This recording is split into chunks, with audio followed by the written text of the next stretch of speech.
je souhaite évoquer le rapport d'étape de France Stratégie sur la mise en œuvre du CICE. Le CICE, c'est près de 20 milliards d'euros par an de cadeaux aux entreprises, 99,3 milliards depuis 2013. Je cite le rapport.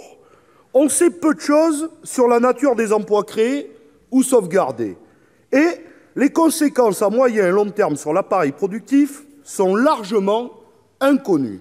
Enfin, on ne dispose d'aucune étude sur les effets sur la formation, les investissements, l'innovation, la montée en gamme de l'économie française et la croissance. » Le rapport reste prudent sur les effets sur l'emploi et donne une fourchette entre 10 000 et 200 000 emplois.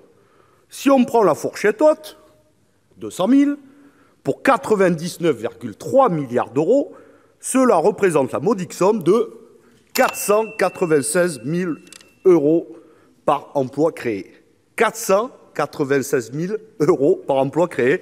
Oui, monsieur Karoutchi, les salaires sont très hauts en France. Le CICE a donc été une ristourne fiscale et un dispositif de baisse du coût du travail. L'exemple le plus parlant, monsieur le ministre, c'est Carrefour, un des champions du CICE.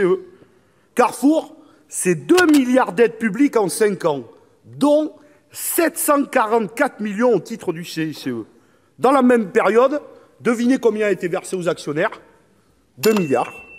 Et en même temps, c'est 2400 suppressions d'emplois au siège social et 2100 emplois avec la fermeture des ex-DIA. En bref, le CICE a été accaparé par les actionnaires et la rémunération des dividendes. Et c'est avec nos impôts, monsieur le ministre, qu'on licencie aujourd'hui en France. Une question se pose, et nous sommes de plus en plus nombreuses et nombreux à nous la poser. Où est passé l'argent du CICE ? S'il n'a servi ni à l'investissement, ni à la recherche, ni à la création d'emplois, ni à la hausse des salaires, ni aux exportations. Monsieur le ministre Le Maire disait dans Le Parisien il y a quelques semaines que l'État prendrait ses responsabilités en 2020 si les entreprises ne jouaient pas le jeu. Je vous le dis, monsieur le ministre, avec notre groupe, on dit chiche, pas de problème, nous sommes même prêts à travailler avec vous pour une proposition de loi. Par exemple, sommes-nous d'accord pour dire que si les entreprises ne jouent pas le jeu, elles doivent rembourser ? La question vous est posée et on est à votre disposition pour y répondre.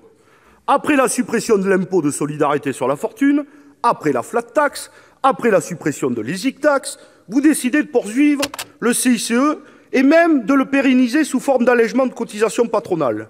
Et comme on peut le faire avec la Française des Jeux, vous doublez la mise, 40 milliards d'euros, alors que dans le même temps, les dotations des autres missions du budget de l'État sont affaiblies.